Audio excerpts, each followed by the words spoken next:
Reflexões em 1 Coríntios, capítulo 2. A graça e a paz de Jesus Cristo seja muito bem-vindo a esse canal que compartilha leituras, estudos, meditações e reflexões com base nos capítulos da Bíblia. 1 Coríntios, capítulo 2, Paulo nos fala a respeito do Evangelho, nos fala a respeito da forma como ele pregou o Evangelho e nos fala sobre a sabedoria de Deus. São esses três assuntos que Paulo trata no capítulo 2 de 1 Coríntios.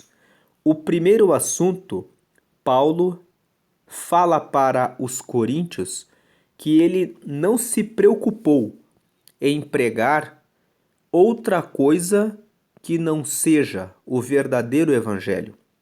Nós já falamos nas reflexões sobre o capítulo 1 que o Evangelho é Jesus Cristo encarnado, assumindo a forma de carne, sendo ele Deus, morto por nós ali na cruz e ressuscitado pelo Espírito Santo.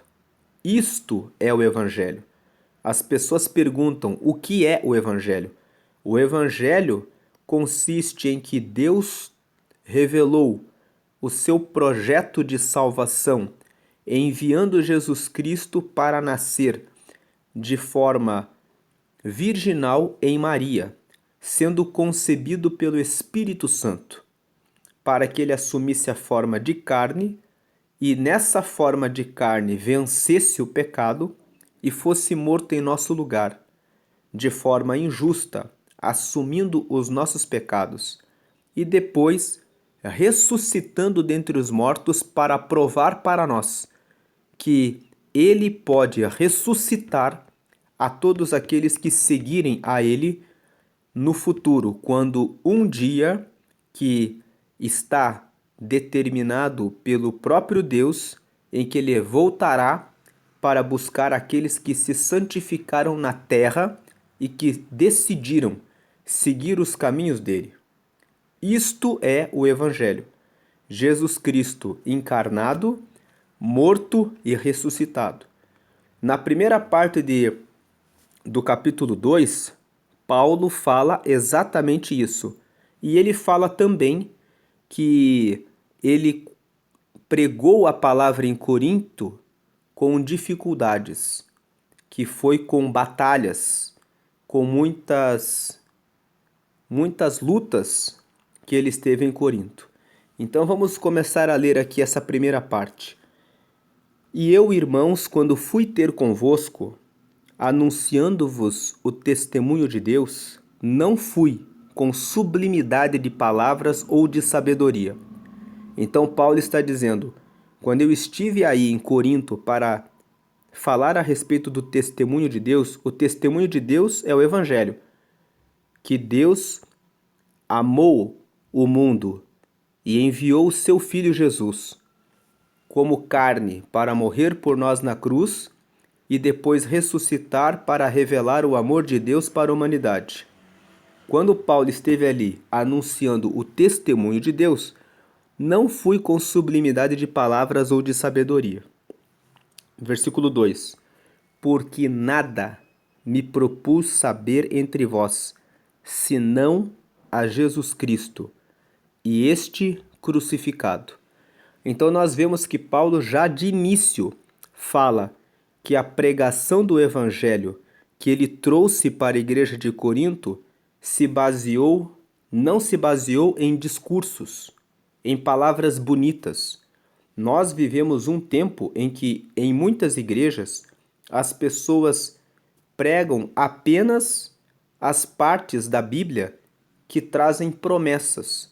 Promessas de vida abundante, promessas de saúde, promessas de recompensas, de bênçãos de Deus. Mas eles não pregam a necessidade da transformação do cristão para que ele viva uma nova vida, transformada pelo Espírito Santo. Muitas pessoas frequentam as igrejas por 10, 15, 20 anos e elas continuam nos vícios da lascívia, da prostituição, mentindo nos contratos, se relacionando de forma inadequada com as pessoas, cheias de mágoa, ira, sem perdão no coração. Muitas estão carregando várias doenças no corpo físico como somatização da falta de perdão para outras pessoas. Outros vivem em depressão e ansiedade e estão todas essas pessoas dentro da igreja, sem que ocorra transformação e mudança. Então Paulo fala aqui no versículo 1, eu não fui no meio de vós, anunciando palavras sublimes, palavras bonitas, palavras carregadas de sabedoria. Eu nada me propus a saber entre vocês, a não ser saber a respeito de uma única coisa, que Jesus é o Cristo, ele foi o ungido de Deus, que veio e assumiu a forma de carne e morreu crucificado. Quando Paulo fala aqui no versículo 2, porque nada me propus saber entre vós, a não ser a Jesus Cristo e esse Cristo crucificado, ele está dizendo, eu não vim pregar aqui aquele Jesus que ficou operando grandes milagres, porque Jesus, nos 3 anos do seu ministério, dos 30 aos 33 anos, quando ele operou grandes milagres, ressuscitou mortos e multiplicou pães e fez tantas maravilhas, esse Jesus encarnado estava mostrando que ele de fato era Deus. Mas o propósito verdadeiro, quando Jesus caminhava aqui na terra na forma de carne, era morrer na cruz. Porque no momento em que ele morresse na cruz, ele traria a redenção para toda a humanidade. Ele traria o perdão eterno para todas as nações, para todas as gerações, para todas as pessoas terem acesso direto ao Pai.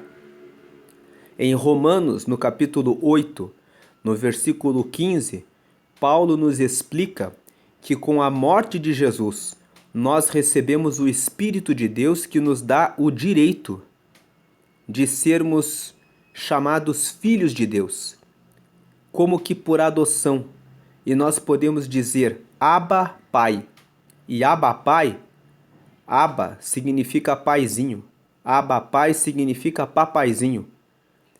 Quando Jesus morreu na cruz, nós recebemos um acesso tão grande a Deus que nós podemos nos dirigir a Deus chamando Deus de papaizinho.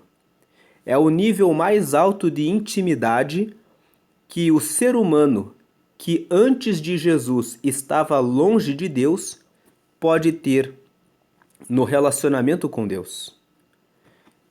Paulo fala exatamente isso, dizendo que eu, quando estive no meio de vocês, eu só me preocupei em saber uma coisa, saber que Jesus é o Cristo, ele é o ungido de Deus para trazer a salvação, e o que me interessa não é aquela primeira parte do ministério de Jesus, em que ele estava aqui na terra operando grandes sinais e maravilhas, mas eu estou focado no momento em que Jesus foi crucificado, porque é com a morte dele, com a crucificação dele, que se operou a maior bênção para toda a humanidade, que consistiu exatamente no perdão eterno para todo aquele que recebe Jesus como Senhor e Salvador.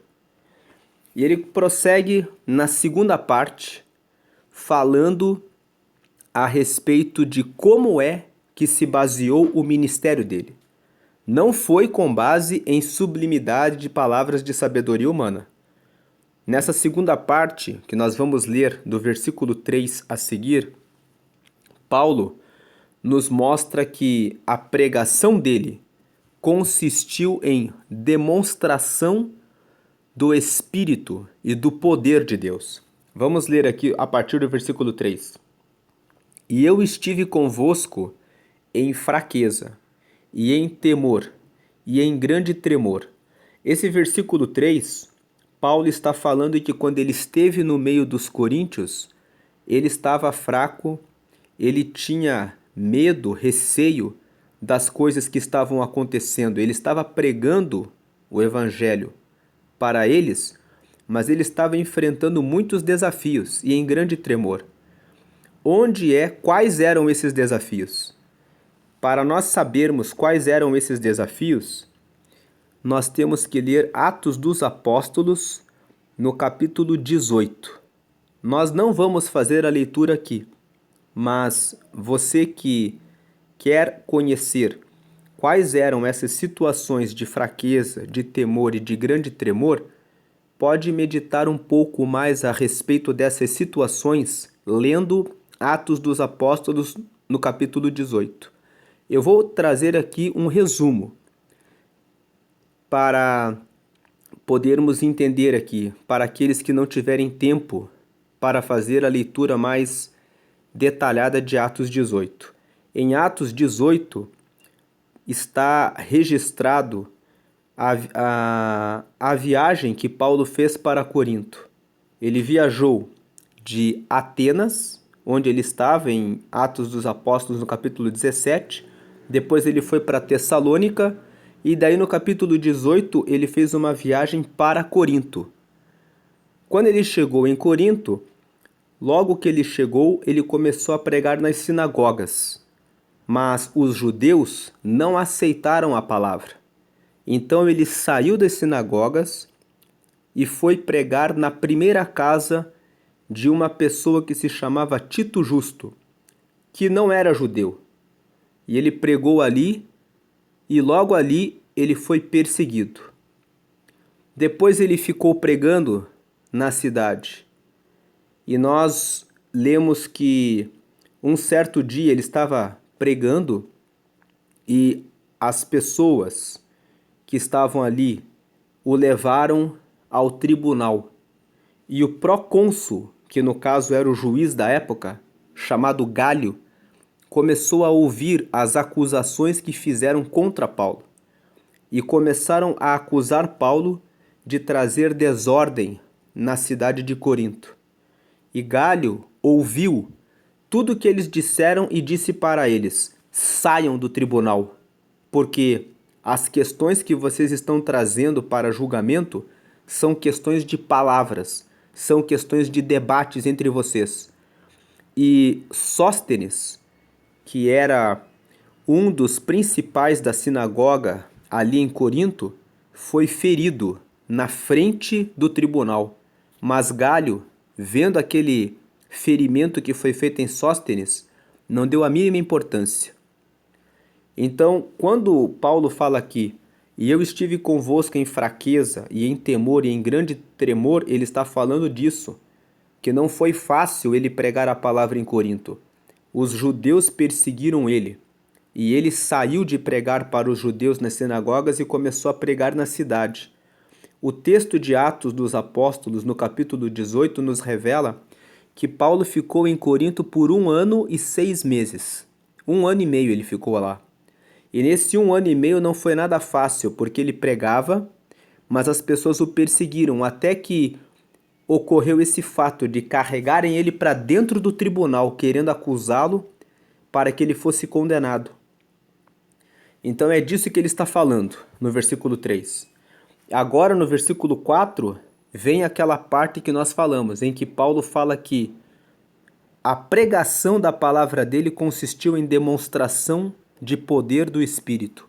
Ele fala: a minha palavra e a minha pregação não consistiram em palavras persuasivas de sabedoria humana, mas em demonstração do Espírito. Aqui, o Espírito está em letra maiúscula. Então ele está dizendo que havia demonstração do Espírito Santo e de poder. Versículo 5: para que a vossa fé não se apoiasse em sabedoria dos homens, mas no poder de Deus. Então Paulo fala que a essência da minha pregação não está baseada em palavras bonitas, não está baseada em discursos, está baseada na realização de demonstração do Espírito e de poder, para que a vossa fé não se apoiasse em sabedoria dos homens, mas no poder de Deus. Paulo está dizendo que quando ele pregou em Corinto, foram realizadas obras do Espírito Santo. As pessoas podiam contemplar transformação na vida das pessoas. Pessoas eram curadas de doenças graves. Pessoas que eram tristes e que viviam uma vida de pecado eram transformadas, recebiam Jesus e começavam a ter uma nova vida. Havia mudança na vida das pessoas, não apenas palestras, como ocorre em muitos lugares onde se fala muito da palavra, mas não existe transformação. Esses versículos 4 e 5 nos fazem pensar na nossa vida com Deus. Será que nós estamos apenas frequentando a igreja e não estamos recebendo o impacto do Espírito Santo em nossa vida? Porque em Atos dos Apóstolos, no capítulo 1, quando Jesus estava se despedindo dos seus discípulos, ele disse para eles: fiquem reunidos em Jerusalém até vocês serem revestidos de poder. E o revestimento de poder consistia em eles receberem o Espírito Santo. Porque Jesus disse: quando vocês receberem o Espírito Santo, vocês vão ser as minhas testemunhas, tanto em Jerusalém, que era a cidade onde eles estavam, como na Judéia, que era a região em que eles estavam, como em Samaria, que era o estado vizinho, até os confins da terra. Então Jesus disse para os discípulos que era necessário que eles recebessem o Espírito Santo, que era necessário que eles recebessem o poder, a virtude do Espírito Santo, porque com a virtude do Espírito Santo eles receberiam a força para pregar o Evangelho, para pregar Jesus. Nós vemos que Pedro, quando estava juntamente com Jesus, não teve coragem de confessar Jesus e chegou até mesmo a negá-lo por 3 vezes. Mas logo que ele recebe o Espírito Santo em Atos dos Apóstolos, no capítulo 2, ele se coloca na frente de 3.000 homens e ele faz a sua primeira grande pregação, o seu primeiro grande discurso. E ele prega diante de 3.000 pessoas, 3.000 homens, sem medo nenhum e com bastante autoridade e força, revelando a importância do poder do Espírito Santo sobre a vida dele, que transformou um Pedro que tinha dúvida para assumir Jesus de maneira pública, correndo risco pela sua própria vida, para um novo Pedro, que não dá importância nenhuma, entregando a vida dele de maneira pública para anunciar o reino de Deus. Paulo fala justamente isso, que a minha palavra e a minha pregação não consistiram em palavras persuasivas, palavras que tentam convencer a pessoa, que tentam fazer a pessoa seguir uma doutrina, palavras de sabedoria humana, mas em demonstração do Espírito e de poder. E Paulo fala: isso é importante, para que a vossa fé não se apoie em sabedoria dos homens, mas se apoie no poder de Deus. Uma fé que é baseada em sabedoria humana é uma fé fraca, mas uma fé que está baseada no poder de Deus, quando se vê a obra de Deus, milagres, manifestações de mudança, transformação real na vida das pessoas, isso faz com que a fé seja realmente fortalecida. Agora Paulo começa a apresentar a sabedoria de Deus. Essa é a terceira parte de 1 Coríntios capítulo 2. A terceira parte ele fala como que é a sabedoria de Deus. Vamos ver aqui a partir do versículo 6. Todavia, falamos sabedoria entre os perfeitos, não, porém, a sabedoria deste mundo, nem dos príncipes deste mundo, que se aniquilam. Mas, versículo 7, mas falamos a sabedoria de Deus, oculta em mistério, a qual Deus ordenou antes dos séculos para nossa glória. 8. A qual nenhum dos príncipes deste mundo conheceu, porque se a conhecessem, nunca crucificariam ao Senhor da glória. Verso 9. Mas como está escrito, as coisas que o olho não viu, e o ouvido não ouviu, e não subiram ao coração do homem, são as que Deus preparou para os que o amam. Verso 10. Mas Deus nolas revelou pelo seu Espírito, porque o Espírito, aqui ele está falando do Espírito de Deus, penetra todas as coisas, ainda as profundezas de Deus. Versículo 11. Porque qual dos homens sabe as coisas do homem, senão o Espírito do homem que nele está? Assim também ninguém sabe as coisas de Deus, senão o Espírito de Deus. Daí vem o versículo 12. Mas nós não recebemos o Espírito do mundo, mas o Espírito que provém de Deus, para que pudéssemos conhecer o que nos é dado gratuitamente por Deus. Versículo 13. As quais também falamos, não com palavras de sabedoria humana, mas com as que o Espírito Santo ensina, comparando as coisas espirituais com as espirituais. Esse trecho que nós lemos aqui do versículo 6 até o versículo 13, tem aqui uma divisão, que é a seguinte. Primeira parte, ele fala assim: nós estamos falando da sabedoria entre os perfeitos. Os perfeitos são aqueles que já receberam o Espírito Santo e entendem a sabedoria espiritual, a sabedoria de Deus. Ele está falando aqui, nós não estamos falando de sabedoria humana, nós estamos falando da sabedoria de Deus. E essa sabedoria que é de Deus, nós só podemos falar a respeito dela com as outras pessoas que já receberam essa sabedoria, que é do Espírito Santo, e que entendem as coisas que são de Deus. Então nós falamos da sabedoria entre nós, entre os perfeitos, não a sabedoria que é desse mundo, porque os que são perfeitos e que receberam a sabedoria espiritual não ficam falando a respeito das coisas do mundo, não ficam falando a respeito da sabedoria humana, porque como eles já receberam a sabedoria espiritual, que é a sabedoria de Deus, eles entendem as coisas espirituais. Então nós falamos a respeito das coisas espirituais entre nós. E aí no versículo 7 ele fala, mas falamos a sabedoria de Deus, oculta em mistério, a qual Deus ordenou antes dos séculos para nossa glória. Essa sabedoria de Deus que consiste no quê?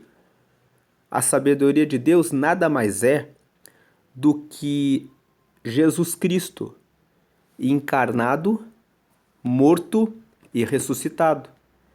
Porque quando Adão entregou o seu livre-arbítrio para ter o domínio da própria vida longe de Deus, a humanidade foi entregue para a queda, para viver distante de Deus.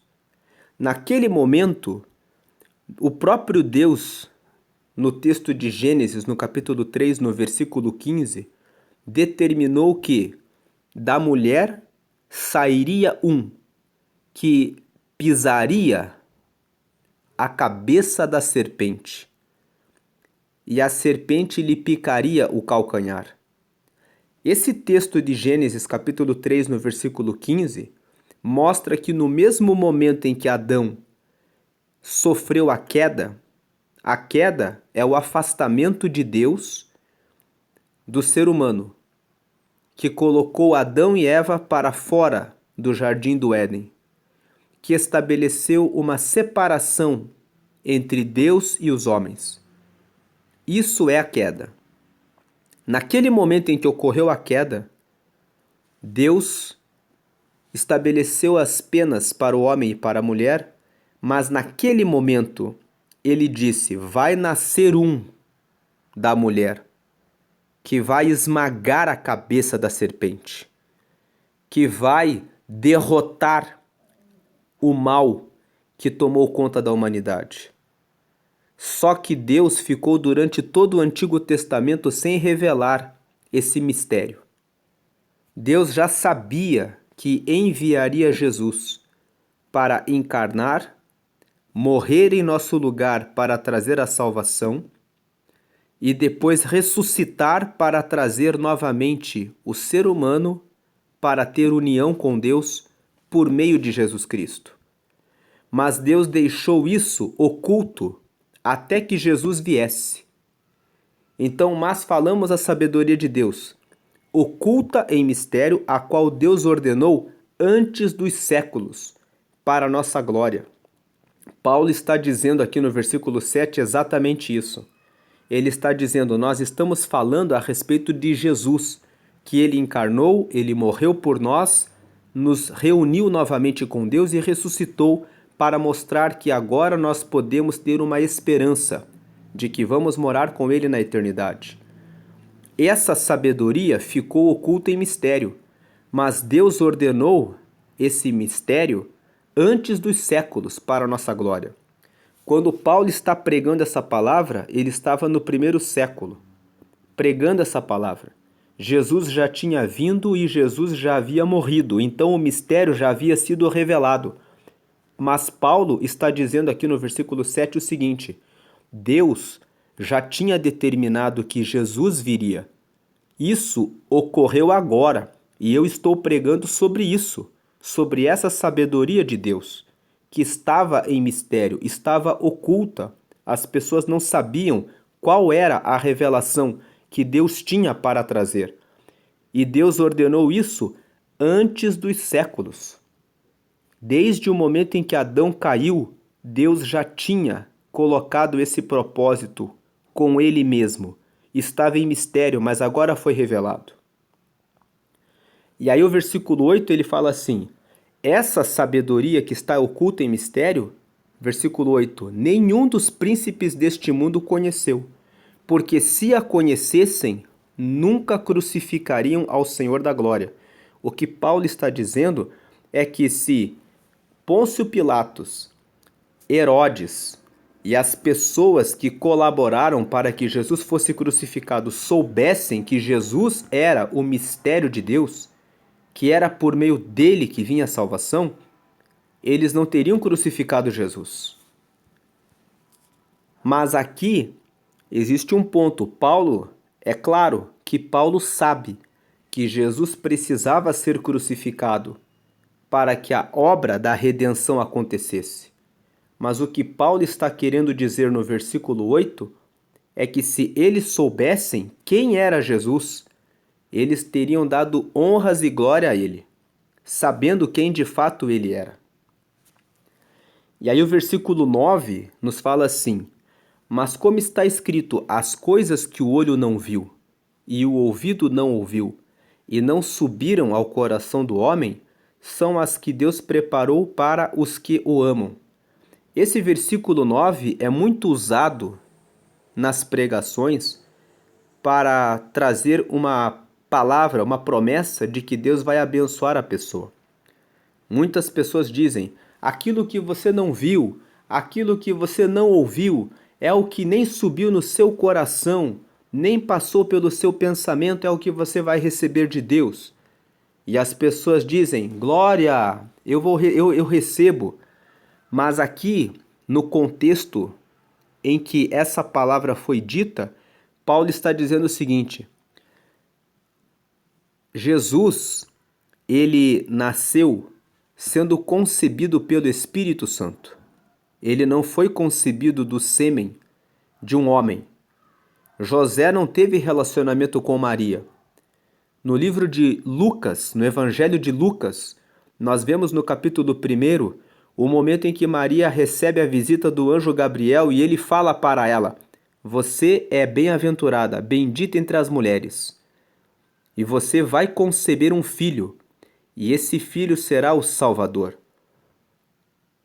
E quando ela pergunta para o anjo como isso vai acontecer se eu ainda não tenho relacionamento com homem, o anjo diz para ela: descerá sobre ti a virtude do Espírito Santo, e você vai conceber. Quando José ficou sabendo que a sua noiva estava grávida, ele pensou fugir para não acusá-la de tê-lo traído. Mas no momento em que ele pensa em fugir, ele recebe, por um sonho, a visão de que Maria havia concebido do Espírito Santo e que era para ele educar aquele que nasceria ali, porque ali viria o Salvador. Quando nós vemos um sinal desse, um homem sendo gerado sem o sêmen de uma pessoa, de um homem, nós vemos que essa coisa é algo que o olho não viu e que o ouvido não ouviu.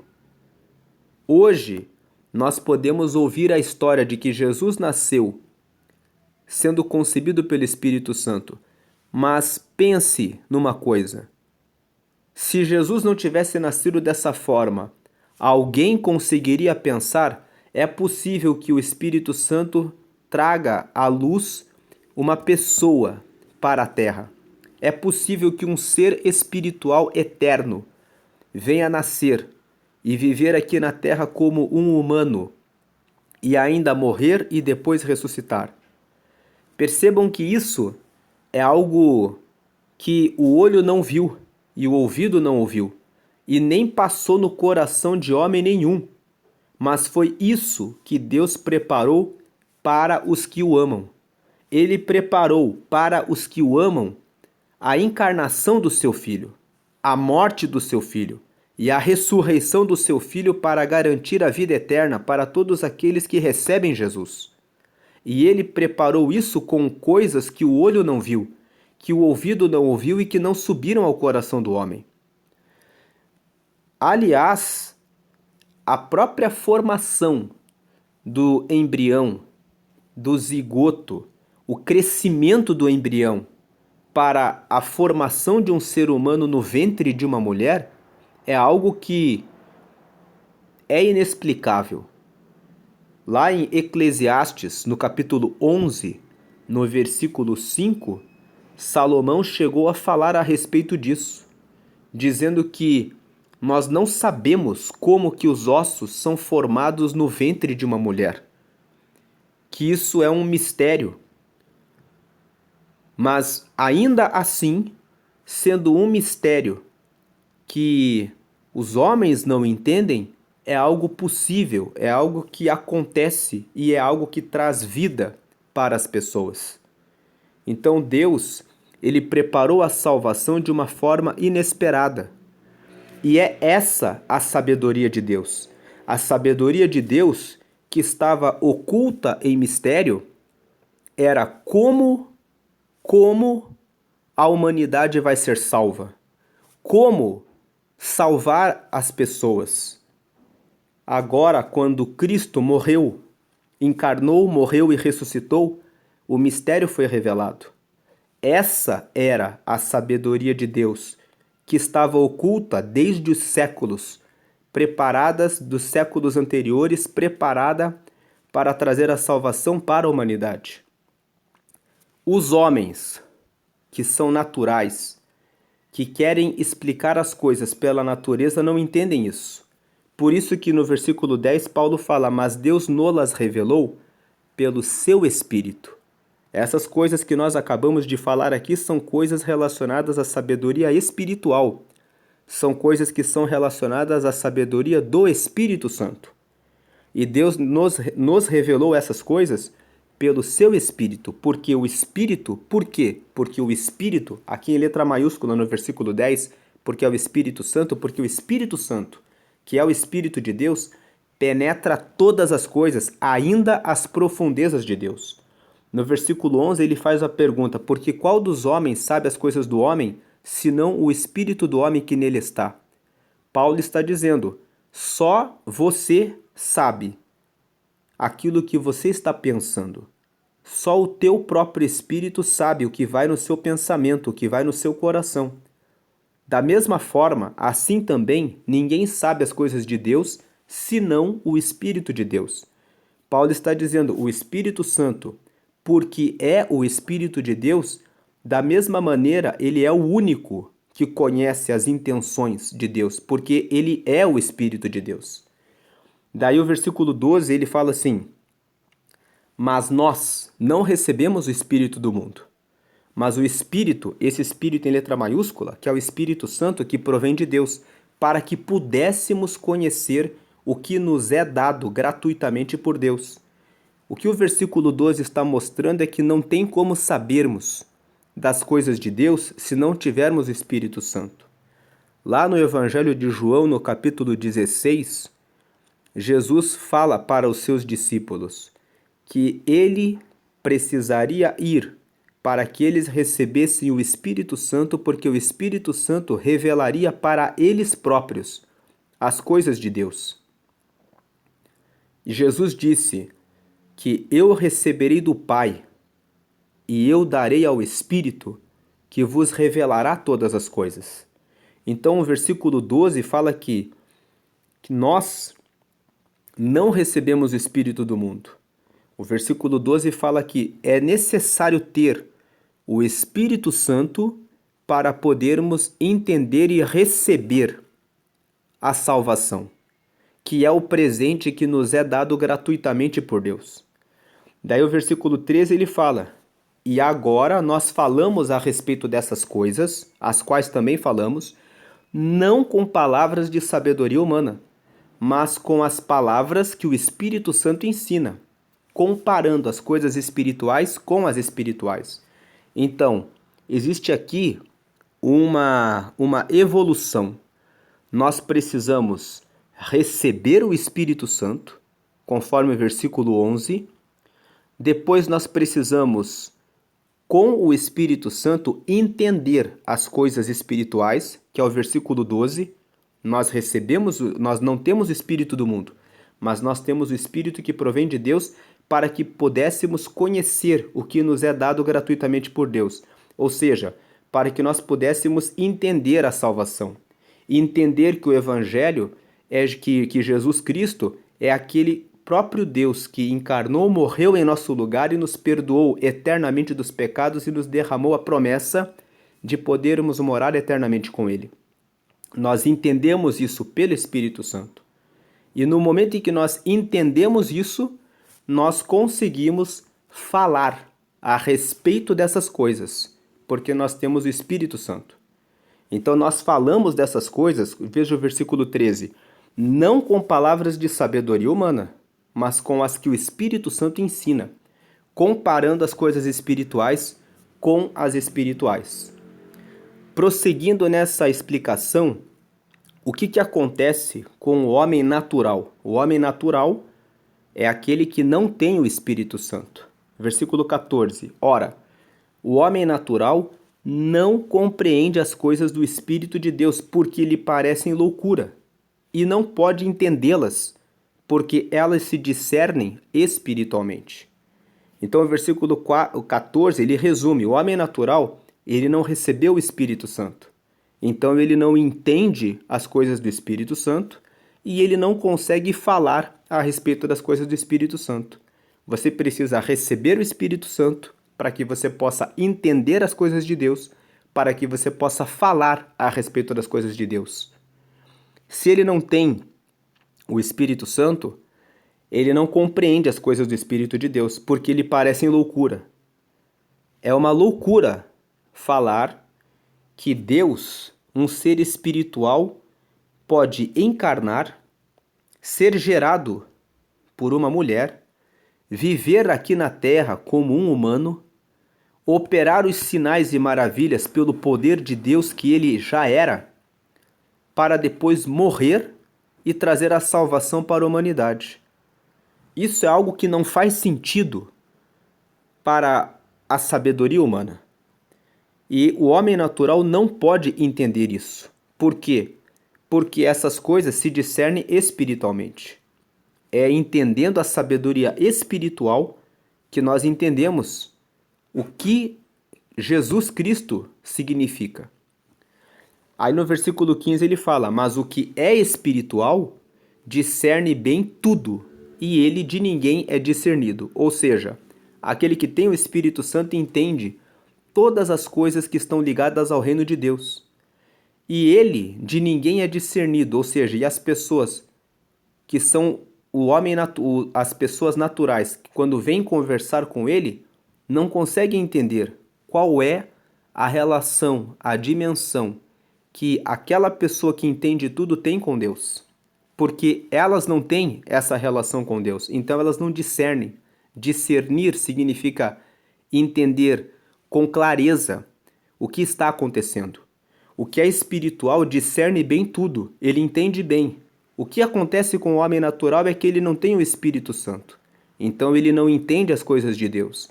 Então ele não consegue falar a respeito das coisas de Deus, porque ele precisa ter o Espírito Santo para poder falar das coisas espirituais, falando, comparando as coisas espirituais com as espirituais. Então ele entende tudo.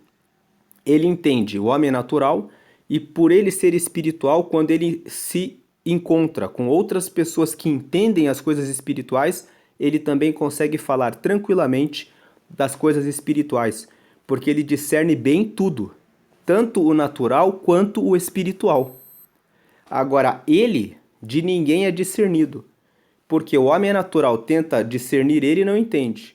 E os outros espirituais, cada pessoa que tem a sua comunhão com Deus recebe a sua própria revelação de Deus para ele mesmo. Deus vai dizer para um filho dele: eu quero que você pregue dessa forma, em tal lugar, em tal horário, fazendo essas coisas. Vai dizer para outro filho que faça outras obras. E cada um dos que segue a Deus recebe do próprio Deus o mistério que tem no seu relacionamento particular com Deus.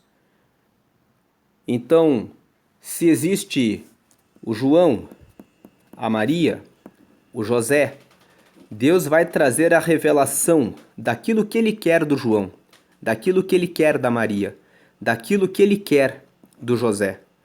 E cada um deles vai receber a revelação daquilo que Deus quer de cada um deles. Assim como Deus trouxe uma revelação para Pedro, outra para Paulo, ele queria que Paulo pregasse para os gentios, ele queria que Pedro apacentasse os cordeiros, ou seja, o rebanho de Deus. Uma vez Pedro perguntou para Jesus: o que vai ser do João? E Jesus olhou para Pedro e disse: o que vai ser do João? O que te importa? Faça aquilo para o que você foi chamado. Então, cada um que tem um relacionamento com Deus entende bem o homem natural e cada um tem o seu relacionamento particular com Deus. E nesse ponto particular, ele não é discernido de ninguém, porque é o mistério que Deus tem com cada um dos que são os filhos dele. E no versículo 16, se encerra dizendo que, porque quem conheceu a mente do Senhor, para que possa instruí-lo, mas nós temos a mente de Cristo. Ou seja, quem pode ensinar a Jesus o que ele deve fazer com cada um de nós? Quem somos nós para perguntar por que, como Pedro fez, perguntando para Jesus, o que vai ser do João? Jesus respondeu, o que vai ser dele, o que te importa? Cada um tem o seu, que tem a comunhão, o Espírito Santo tem a sua particularidade. Deus chamou cada um de nós para um propósito específico e particular. Não me importa saber qual o chamado que Deus tem na vida do meu irmão, na vida da minha irmã. O que importa é que eu receba o chamado que Deus tem para a minha vida e faça aquilo para o que o Senhor me chamou. Quando Paulo fala, mas nós temos a mente de Cristo, quando ele pergunta assim, quem conheceu a mente do Senhor para que possa instruí-lo, ele está dizendo, quem é que pode conhecer o que o Senhor está pensando para dizer assim, Senhor, manda o João fazer isso, manda a Maria fazer aquilo. Nós não temos esse poder. O Senhor é que é o Senhor. E é Ele que é o dono da obra dele e decreta o que cada um deve fazer. Nós não conhecemos a mente de Cristo para podermos instruí-lo, para dizer a ele o que fazer. Mas, apesar de nós não termos o conhecimento da mente de Cristo, nós temos a mente de Cristo, porque nós temos o Espírito Santo. E o Espírito Santo revela para cada um de nós a porção, a parte da mente de Cristo que é específica para nós. Então façamos aquilo para o que o Senhor nos tem chamado, aquilo para o que o Senhor nos tem convocado. Você, no seu relacionamento com Deus, sabe, porque você tem a mente de Cristo, a porção do que Cristo revela para que você faça. Faça aquilo para o que o Senhor tem chamado você. Cumpra o chamado para o qual você foi designado. Talvez você ainda não saiba para que eu fui chamado. Faça um propósito e diga, Espírito Santo, mostra e me esclarece qual o teu projeto, o teu propósito e o teu plano na minha vida. E se você não tem o Espírito Santo e está como o homem natural que Paulo fala aqui, tenha a alegria de dizer, Jesus, eu te aceito como meu Senhor e Salvador e quero que o teu Espírito Santo more em mim e me mostre essas coisas ocultas para que eu possa entender essa sabedoria e falar a respeito dela pelo teu Espírito Santo.